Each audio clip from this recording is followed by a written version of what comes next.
Совет чорының иң атаклы татар ишаннарының берсе Гарифулла хәзрәт Гайнуллин була.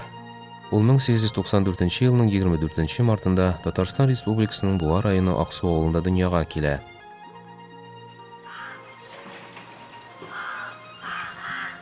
Әйе, менә Гарифулла хәзрәтнең сабый чагында шунда җиреп, шунда гыйлемлек алган инде. Аның бабалары, аталары шунда җиргән. Әйе. Безнең Аксуда шу 4 мәчет булган, менә бу 4-нченең берсе. Аларның мараналарын кистеләр. Менә шу маранасын кисгән, менә шу күршедәге Гарәфтин дигән кеше акылыннан яза бичара. Диванлана мараны кисеп төшкәч.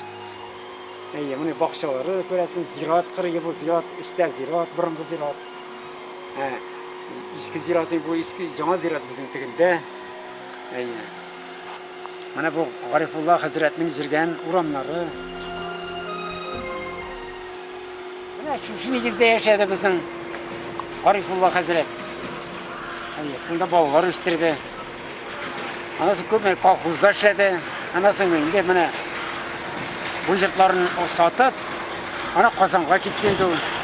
Моны кыйлары, аларның ішкен сулары. Менә монда бакчалары артта.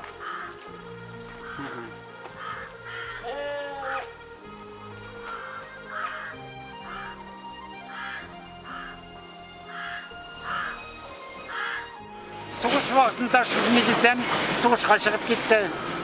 Аннары кулы ранин булып кайтты сугыштан. Ана колхозда эшләде инде. Әйе.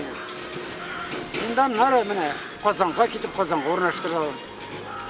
Шу Казан җирендә җилләнде инде ул. Анда аның кызлары тора Казанда. Әйе.